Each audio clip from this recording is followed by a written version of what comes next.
أنعم علينا بنعمة الإيمان والإسلام. أشهد أن لا إله إلا الله وحده لا شريك له وأشهد أن محمدا عبده ورسوله لا نبي بعده. اللهم فصل وسلم وبارك على سيدنا محمد وعلى آله وأصحابه وذرياته وأتباعه أجمعين. فيا أيها الحاضرون أوصيكم وإياي بتقوى الله فقد فاز المتقون. قال الله تعالى في الكتاب الكريم: أعوذ بالله من الشيطان الرجيم. بسم الله الرحمن الرحيم. سبحان الذي أسرى بعبده ليلا من المسجد الحرام إلى المسجد الأقصى إلى المسجد الأقصى الذي باركنا حوله لنريه من آياتنا إنه هو السميع البصير. صدق الله العظيم.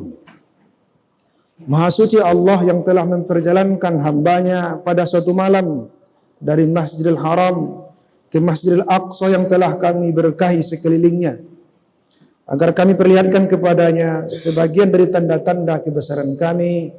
Sesungguhnya dialah Allah yang maha mendengar lagi maha mengetahui. Surah Al-Isra ayat ke-1. Saudaraku kaum muslimin jamaah Jumat, semoga kita senantiasa dimuliakan dan dirahmati Allah.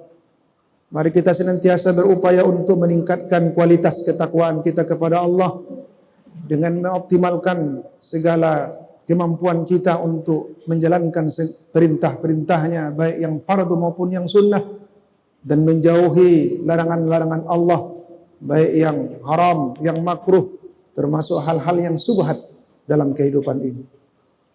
Salawat dan salam buat baginda Rasulullah Muhammad sallallahu alaihi wasallam. Kita senantiasa doakan dengan harapan kelak kita mendapat syafaat dan bersama umatnya dengan Rasulullah memasuki surga yang sama-sama kita rindukan.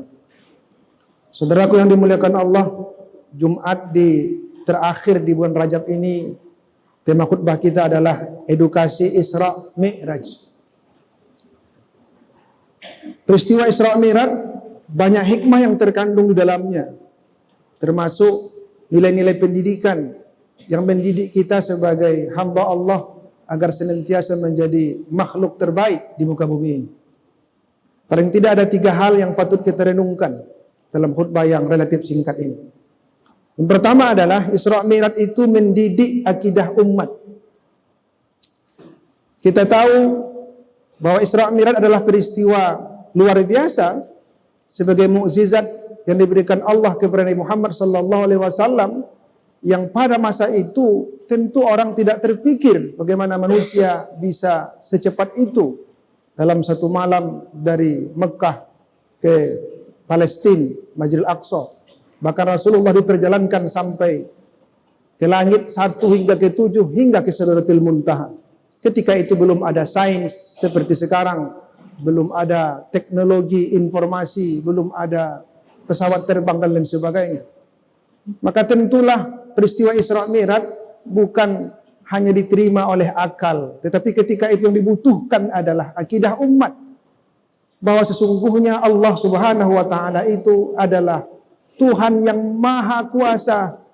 Tentu kekuasaannya tidak seperti kekuasaan manusia, sangat luar biasa.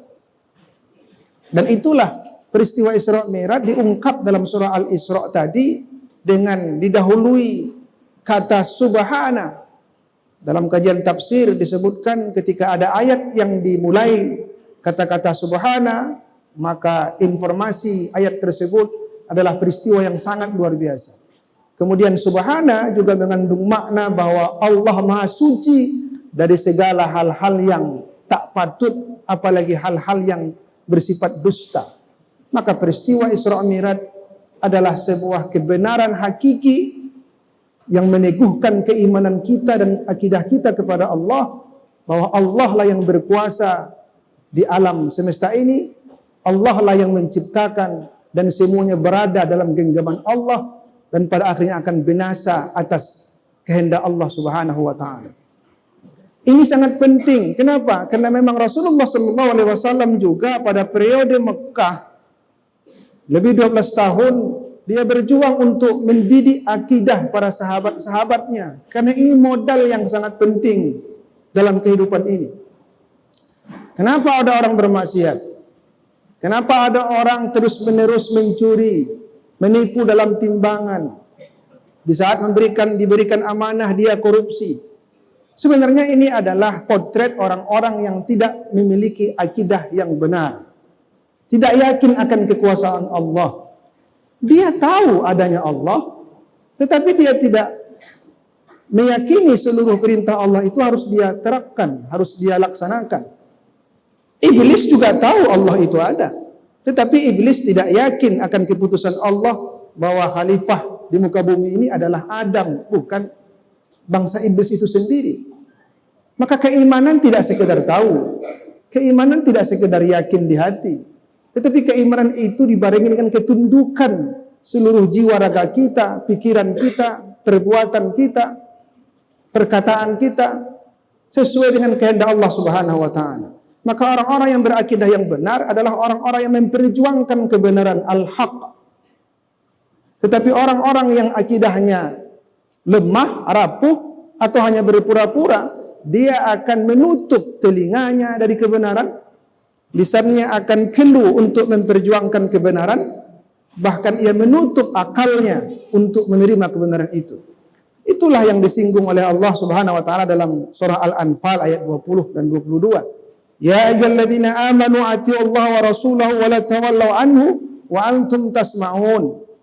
Wa la takunu kalladzina qalu sami'na wa hum la yasma'un. Hai orang-orang beriman, kamu taatilah Allah dan Rasulnya. Jangan kamu berpaling dari Allah itu. Dan jadilah kamu orang-orang yang mendengar akan perintah-perintah Allah. Jangan kamu seperti orang-orang munafik. Mereka berkata kami mendengar, padahal mereka tidak mau mendengarkan kebenaran dari Allah.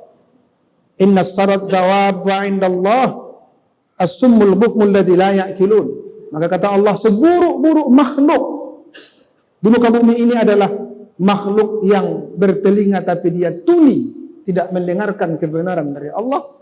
Mereka punya lidah tapi tak mau mengucapkan kebenaran itu, dan mereka memang punya akal tetapi tidak mau memikirkan kebenaran itu. Itu kata Jalalain dalam tafsirnya bahwa ini adalah orang-orang munafik, orang-orang musyrik yang menutup pendengarannya, lisannya, dan akalnya dari kebenaran. Karena tidak sedikit juga ada orang yang akhirnya diam, tidak mau memperjuangkan kebenaran karena takut kehilangan jabatan atau takut kehilangan harta, bisnis dan lain sebagainya. Dia tetap berada dalam kelompok diam dan bahkan membela kezaliman-kezaliman itu.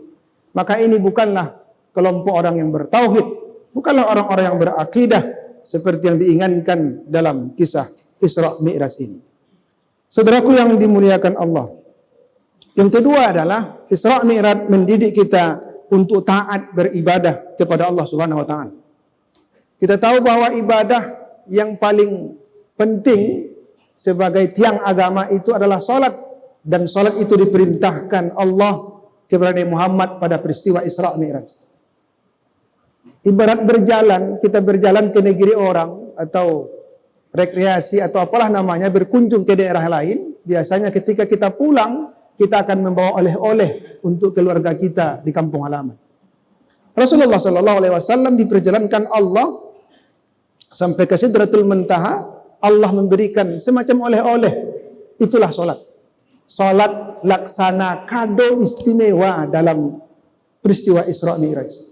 Kenapa? Karena memang salat, dengan salat seharusnya kita menjadi orang-orang yang tangguh, hamba yang taat, terhindar dari perbuatan keji dan mungkar. Kalau ada orang salat tetapi masih tetap dalam kemungkaran dan kemaksiatan, maka sesungguhnya ada yang salah dalam salatnya. Maka Nabi mengatakan bahwa yang pertama kali dihisab nanti di akhirat itu adalah salat. Kalau salatnya baik, maka dia akan beruntung.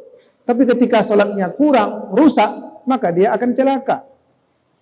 Oleh karena itu, perlu kita renungkan, setiap kita memperingati Isra Mi'raj, sudahkah kita benar dalam salatnya? Sudahkah kita menikmati salat yang kita dirikan? Kata Ibnu Qayyim Al-Jauziyah, kita harus merasakan nikmatnya salat. Ketika ada orang beribadah tetapi tidak merasakan kenyamanan, ketenangan, kata Ibnu Taimiyah, maka berhati-hatilah. Maka Ibnu Qayyim mengatakan berhati-hatilah karena ibadahnya itu tidak sempurna. Bahwa salat tidak sekedar gerakan-gerakan tubuh, tidak sekedar salat rukun, tetapi mesti ada kekhusukan kehadiran hati menghadap Allah Subhanahu wa taala. Lalu menyadari pesan-pesan salat itu untuk diterapkan dalam kehidupan sehari-hari. Sehingga salat tidak sekedar ketika salat. Para sufi mengatakan ada salat sebelum salat, salat ketika salat, salat sesudah salat. Salat sebelum salat artinya kita senantiasa mensucikan diri. Salat dalam salat, ketika salat berarti kita khusyuk menghadirkan diri kita, kalbu kita, seluruh jiwa raga kita di hadapan Allah. Tetapi yang penting lagi adalah salat sesudah salat, nilai-nilai salat itu kita aplikasikan dalam kehidupan sehari-hari. Ada orang tetap salat tetapi lidahnya kasar menyakiti orang, maka ini bukan cerminan seorang musolli, seorang yang melakukan salat dalam kesehariannya. Makanya Al-Quran mengingatkan, fawailun lil musallin alladzina hum an salatihim sahun.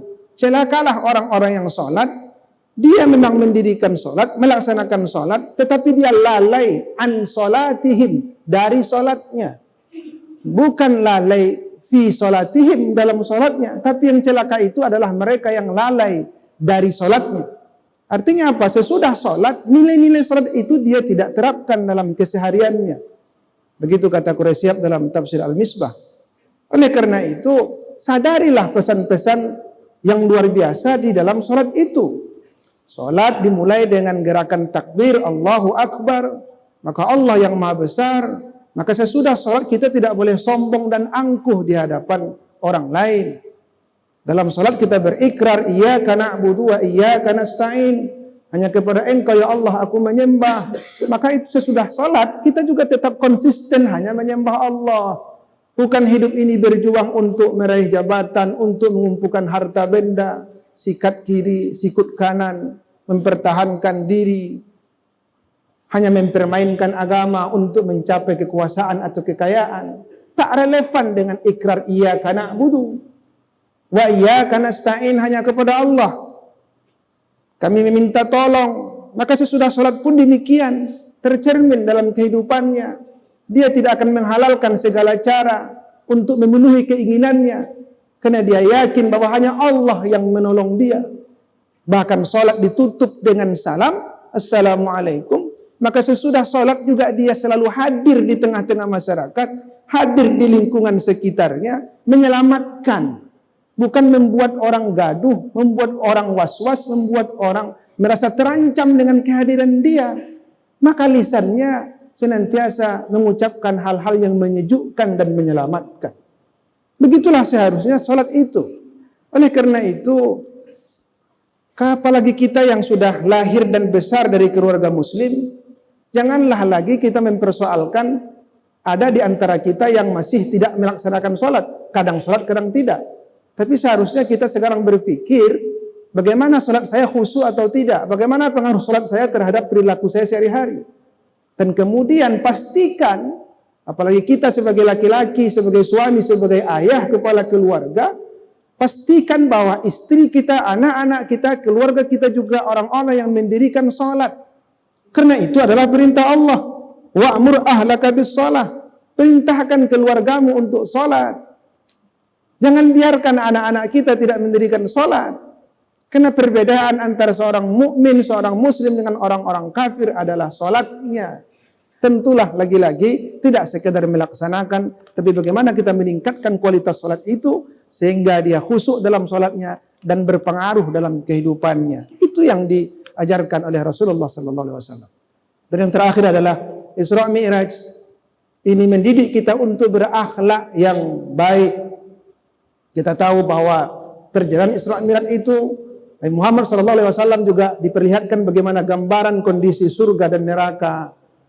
Seharusnya kita menyadari itu dalam keseharian kita. Kita baca Al-Quran juga banyak menginformasikan tentang surga dan neraka. Dan itu sesungguhnya bisa melunakkan jiwa kita untuk tetap tunduk dan taat kepada Allah Subhanahu wa taala. Isra Mi'raj juga mengajarkan kepada kita tentang pentingnya kesucian hati. di mana Rasulullah sallallahu alaihi wasallam sebelum diberangkatkan dibedahlah dadanya, disucikan hatinya, karena dia akan berangkat menghadap Allah yang Maha Suci. Isra Mi'raj adalah pertemuan hamba yang suci dengan Allah yang Maha Suci. Kalau kita ingin dekat kepada Allah, maka senantiasakanlah sucikan diri kita. Isra Mi'raj juga mendidik akhlak kita supaya senantiasa jadi orang yang rendah hati. Setinggi apapun ilmu kita, belum seberapa dibandingkan ilmunya Allah. Dan Rasulullah sudah menikmati alam semesta sampai ke Sidratul Muntaha. Begitu luasnya ilmu Allah. Maka jangan sombong setiap ilmu yang kita miliki. Bahkan Isra Mi'raj juga mendidik kita menjadi orang-orang yang sabar. Karena kita tahu bahwa peristiwa ini juga sebelumnya disebut dengan Amul Hazan, tahun duka cita, di mana Rasulullah sallallahu alaihi wasallam kehilangan dua orang yang sangat perhatian kepadanya, yaitu istrinya Khadijah yang turut mendukung dakwahnya, kemudian pamannya Abu Talib walaupun tidak beriman kepada Allah tetapi melindungi Nabi Muhammad, dan sampai wafat dia tidak berikrar syahadat sehingga membuat Nabi sedih, tetapi kesedihan Nabi itu tidak membuat dia keluar batas. Dia tetap bersabar, dan kesabaran itu Allah berikan kemuliaan dengan peristiwa Isra Mi'raj ini, di mana pada kondisi itulah Rasulullah menghadap Allah sampai ke Sidratul Muntaha. Ini adalah mukjizat yang tak pernah dimiliki oleh rasul-rasul dan nabi-nabi lain, sehingga Nabi Muhammad betul-betul menjadi Sayyidul Anbiya wal Mursalin, penghulu dari segala nabi dan para rasul. Dan di bulan Maret ini genaplah setahun kita di negeri ini mengalami cobaan berupa pandemi COVID-19. Hendaklah kita tetap bersabar, karena bagaimanapun di balik kesabaran itu ada kemuliaan. Kita berharap Allah mengangkat derajat kita, keluarga kita, bahkan umat Islam di negeri ini, sehingga kita menjadi orang-orang yang bahagia dunia akhirat bersama keluarga dan orang-orang yang kita cintai. Semoga Allah senantiasa menuntun kita menjadi hamba-hamba yang selamat. Fa'tabiru ya ulil absar, la'allakum turhamun.